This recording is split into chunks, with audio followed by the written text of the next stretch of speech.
नमस्कार, बहुत स्वागत। मैं हूं आपके साथ ऋतु ज्ञानवानी। आप देख रहे हैं न्यूज़ 18 का डिजिटल प्लेटफॉर्म।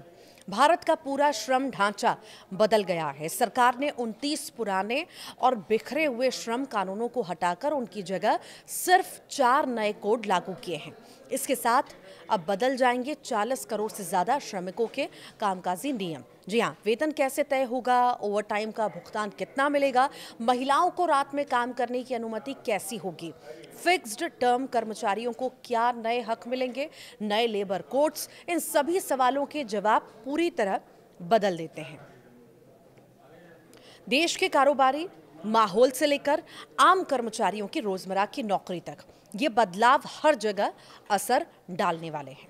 आखिर इन नए कोड्स में क्या ऐसा है जिसने भारत के श्रम कानूनों को दशकों बाद नई शक्ल दे दी है? आइए विस्तार से इसके बारे में जानते हैं। तो वेजेस कोड के बारे में सबसे पहले जानते हैं। Wages code 2019। वेजेस कोड 2019 4 पुराने कानूनों, पेमेंट ऑफ वेजेस एक्ट, न्यूनतम वेतन अधिनियम, बोनस भुगतान अधिनियम और समान पारिश्रमिक अधिनियमों को मिलाकर बनाया गया है। और इस कोड का मकसद वेतन से जुड़े सभी नियमों को सरल, साफ और पूरे देश में एक जैसा बनाना है, ताकि कर्मचारियों को समय पर और सही वेतन मिल सके और कंपनियों के लिए भी पालन करना आसान हो। आइए जानते हैं कि वेजेस कोड के नए प्रावधान क्या हैं और इनका कर्मचारियों और कंपनियों पर क्या असर होगा। Universal minimum wage. अब हर कर्मचारी न्यूनतम वेतन पाने का कानूनी हकदार होगा, चाहे वो संगठित हो या असंगठित। पहले ये कानून केवल करीब 32% श्रमिकों पर लागू होता था। Floor wage. केंद्र सरकार एक न्यूनतम आधार वेतन तय करेगी जिसे कोई भी राज्य कम नहीं कर सकता। इससे पूरे देश में वेतन का एक समान न्यूनतम स्तर सुनिश्चित होगा। तो वहीं वेतन निर्धारण, जी हाँ, कर्मचारी का वेतन उसके कौशल, काम की प्रकृति और इलाके की परिस्थितियों के आधार पर तय होगा। इससे अलग अलग काम के हिसाब से उचित वेतन मिल सकेगा। तो वहीं लैंगिक समानता का भी यहाँ पर उदाहरण दिया गया है। भर्ती या वेतन में पुरुष, महिला या ट्रांसजेंडर किसी के साथ भेदभाव नहीं किया जा सकेगा। समान काम का समान वेतन देना अनिवार्य होगा। समय पर भुगतान भी करना होगा। सभी कर्मचारियों को, चाहे वो किसी भी वेतन श्रेणी में हो, वेतन समय पर मिलना जरूरी है। देर या अनाधिकृत कटौती पर कार्रवाई होगी। तो वहीं ओवरटाइम की बात आती है। ओवरटाइम करने पर कर्मचारियों को सामान्य वेतन की 2 गुनी दर से भुगतान मिलेगा। ओवरटाइम तभी होगा जब कर्मचारी सहमत हैं। वेतन का दायित्व क्या होगा, ये भी जान लीजिए। कर्मचारियों का वेतन देना पूरी तरह नियोक्ता की जिम्मेदारी है। वेतन न देने पर संस्था बकाया रकम चुकाने की कानूनी रूप से जिम्मेदार होगी। पहली गलती पर समझौता होगा। अगर नियोक्ता पहली बार किसी छोटे उल्लंघन का दोषी पाया जाता है तो वो जुर्माना भरकर मामला निपटा सकता है, लेकिन यही गलती दोबारा करने पर छूट नहीं मिलेगी। अपराध मुक्तिकरण।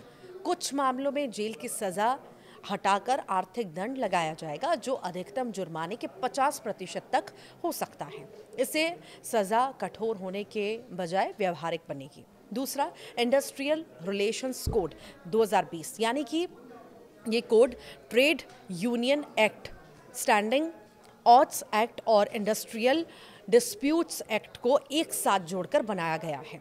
इसका उद्देश्य क्या है? इसका उद्देश्य है यूनियन प्रबंधन, श्रम विवाद समाधान और नौकरी से जुड़ी शर्तों को अधिक स्पष्ट और सरल बनाना।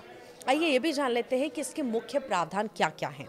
तो फिक्स्ड टर्म रोजगार, समयबद्ध कॉन्ट्रैक्ट पर काम करने वाले जो कर्मचारी हैं, उन कर्मचारियों को भी वेतन और सुविधाएं स्थायी कर्मचारियों जैसी ही मिलेंगी। 1 साल पूरा होने पर उन्हें ग्रेच्युटी का अधिकार भी मिलेगा। री स्किलिंग फंड, यानी कि छटनी किए गए कर्मचारियों को नया कौशल सीखने में मदद के लिए फंड बनाया गया है। इसमें हर हटाए गए कर्मचारी के लिए 15 दिन के वेतन के बराबर रकम डाली जाएगी। यूनियन मान्यता। जिस यूनियन के पास 51% सदस्यता होगी उसे आधिकारिक रूप से मान्यता मिलेगी। अगर ये मुमकिन न हो तो 20% सदस्य वाली यूनियनों को मिलकर वार्ता परिषद यानी नेगोशिएटिंग काउंसिल बनाई जाएगी। ये कर्मचारियों की ओर से नियोक्ता से बात करेगी। वर्कर की नई परिभाषा क्या है, ये भी जान लीजिए। अब सेल्स प्रमोशन स्टाफ, पत्रकार और 18,000 रुपए तक का वेतन वाले सुपरवाइजरी कर्मचारी भी वर्कर माने जाएंगे। इससे इन्हें भी श्रम कानूनों की सुरक्षा दायरे में लाया गया है। उद्योग की विस्तृत परिभाषा भी जान लीजिए। किसी भी संगठित तरीके से होने वाले नियोक्ता कर्मचारी कामकाज को अब उद्योग माना जाएगा। कंपनी मुनाफा कमाती है या नहीं, इससे इसकी पहचान पर कोई असर नहीं पड़ेगा। छटनी सीमा में इजाफा भी होगा। अब 300 कर्मचारियों तक की छटनी के लिए सरकार से अनुमति की जरूरत नहीं होगी। पहले ये सीमा 100 थी। राज्यों को चाहे तो इस सीमा को और बढ़ाने की भी छूट है। महिला प्रतिनिधित्व की बात भी सामने आई है। शिकायत निवारण समितियों में महिलाओं की पर्याप्त और बराबर मौजूदगी जरूरी होगी। इसका मकसद है कि शिकायतों की सुनवाई और संवेदनशील और निष्पक्ष तरीके से हो सके। वर्क फ्रॉम होम की बात भी आ जाती है, तो सर्विसेज सेक्टर की कंपनियां आपसी सहमति से कर्मचारियों को वर्क फ्रॉम होम की सुविधा दे सकती है। इससे कामकाज के लचीले तरीकों को बढ़ावा भी मिलेगा। इंडस्ट्रियल ट्राइब्यूनल की अगर हम बात करें तो विवादों का तेजी से निपटारा करने के लिए 2 सदस्यों वाला ये ट्राइब्यूनल यानी इंडस्ट्रियल ट्रिब्यूनल जो है बनाया जाएगा। इसमें एक न्यायिक सदस्य और एक प्रशासनिक सदस्य शामिल होंगे। हड़ताल पर नोटिस भी देना होगा। किसी भी हड़ताल से कम 14 दिन पहले नोटिस देना अनिवार्य किया गया है। इससे बातचीत और समाधान का समय मिल सकेगा। तो हड़ताल की परिभाषा है, अब समूह में एक साथ आकस्मिक अवकाश लेने को भी हड़ताल माना जाएगा। इसका मकसद अचानक काम रुकने जैसी स्थितियों को नियंत्रित करना है। अपराध मुक्तिकरण की बात भी सामने आई है। छोटे उल्लंघनों पर अब जेल की बजाय मौद्रिक दंड लगाया जाएगा। इससे कानूनी प्रक्रिया सरल होगी और गैर जरूरी कड़ी सजा से बचा जा सकेगा। सोशल सिक्योरिटी कोड 2020 की अगर हम बात करें, ये कोड 9 अलग अलग सामाजिक सुरक्षा कानूनों को एक ही ढांचे में जोड़ता है। इसमें ESIC, EPFO, मातृत्व लाभ, जीवन बीमा और वृद्धावस्था से जुड़ी सुविधाएं शामिल हैं, ताकि हर तरह के श्रमिक को बुनियादी सुरक्षा मिल सके। आइए इसके भी कुछ प्रावधान जान लेते हैं। तो ESIC कवरेज पूरे भारत में, अब ESIC सिर्फ चुनिंदा सूचित क्षेत्रों में नहीं बल्कि पूरे देश में लागू होगा। इससे ज़्यादा कर्मचारियों को स्वास्थ्य सुरक्षा मिलेगी। EPF जांच सीमा क्या है? EPF से जुड़ी जांच 5 साल के भीतर ही शुरू की जा सकेगी और इसे 2 साल में पूरा करना ज़रूरी है। ज़रूरत पड़ने पर समय 1 साल तक और बढ़ाया जा सकता है। तो वहीं EPF अपील जो है, अपील भी इसकी जमा हो सकती है। EPFO के फैसले के खिलाफ अपील करने पर अब सिर्फ 25% रकम जमा करनी होगी। पहले ये बोझ 40 से 70% तक होता था, अब ये कम हो चुका है। गिग और प्लेटफॉर्म श्रमिक शामिल हैं। अब gig worker, delivery partner, cab driver जैसे प्लेटफॉर्म वर्कर भी सोशल सिक्योरिटी दायरे में आएंगे। इससे उन्हें भी बीमा और अन्य सुविधाएं मिलेंगी। सोशल सिक्योरिटी फंड की अगर हम बात करें तो असंगठित गिग और प्लेटफॉर्म श्रमिकों के लिए जीवन, विकलांगता, स्वास्थ्य और वृद्धावस्था लाभ देने के लिए एक विशेष फंड बनाया जाएगा। यही फंड इन योजनाओं को वित्त देगा। वेतन की परिभाषा क्या होगी? वेतन में अब बेसिक पे, महंगाई भत्ता और रिटेनिंग भत्ता शामिल होंगे। इससे वेतन की गणना एक समान होगी। और निर्भर जनों की परिभाषा इसमें क्या रहेगी? तो देखिए, निर्भर परिवार के दायरे में अब तक मातृ पक्ष के दादा दादी भी शामिल होंगे। महिला कर्मचारियों के लिए आश्रित ससुर सास भी इसमें जोड़े गए हैं।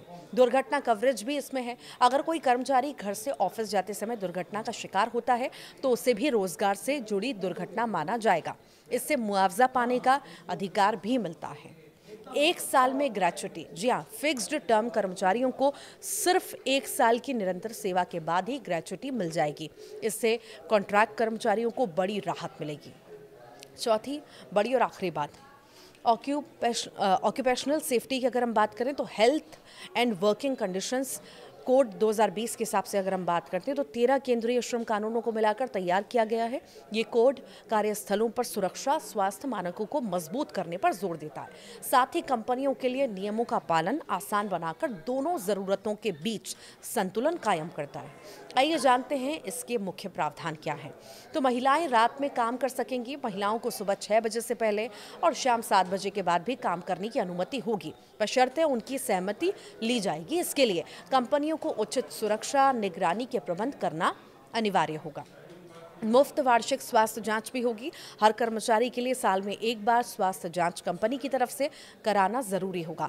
इससे बीमारियों का जल्दी पता लगाने और रोकथाम में मदद मिल सकेगी। काम का टाइम जो है कर्मचारियों के लिए, काम के घंटे जो हैं 8 घंटे प्रतिदिन और 48 घंटे प्रति सप्ताह तक तय किए गए हैं। ओवर टाइम तभी होगा जब कर्मचारी सहमत हों और इसके लिए दोगुनी दर से भुगतान मिलेगा। माइग्रेंट श्रमिकों की नई परिभाषा क्या है? तो अब वे सभी लोग माइग्रेंट वर्कर माने जाएंगे जो सीधे नियुक्त हों, ठेके पर काम करें या काम की तलाश में खुद दूसरे राज्य गए हों। इसके ज़्यादा श्रमिक कानूनी सुरक्षा के दायरे में आएंगे। राष्ट्रीय डेटाबेस असंगठित और प्रवासी श्रमिकों की जानकारी जोड़ने के लिए एक राष्ट्रीय डेटाबेस बनाया जाएगा। इससे उन्हें रोजगार, सरकारी योजनाओं और अन्य सुविधाओं तक आसानी से जो है पहुंच मिल सकेगी। नियुक्ति पत्र क्या है? तो कंपनियों को हर कर्मचारी को एक नियुक्ति पत्र देना होगा जिसमें वेतन, नौकरी का विवरण और सोशल सिक्योरिटी की जानकारी होगी। इससे पारदर्शिता और जवाबदेही भी बढ़ेगी। पीड़ित मुआवजा भी जरूर देना होगा। अगर कार्यस्थल पर चोट या मृत्यु होती है तो लगाए गए जुर्माने का कम से कम 50% हिस्सा पीड़ित या उसके परिवार को दिया जाएगा। इससे प्रभावित परिवारों को आर्थिक राहत मिलेगी। सुरक्षा समितियां भी होंगी। 500 या उससे अधिक कर्मचारियों वाली कंपनियों में एक संयुक्त सुरक्षा समिति बनाई जाएगी। इसमें नियोक्ता और कर्मचारियों दोनों के प्रतिनिधि शामिल होंगे ताकि कार्यस्थल पर सुरक्षा लगातार निगरानी में रहे। ये सब बड़े फैसले लिए गए। 4 नए श्रम कानून लाए गए हैं। आप क्या सोचते हैं इसे देख करके, इस बदलाव को सुन करके? ज़रूर बताइएगा।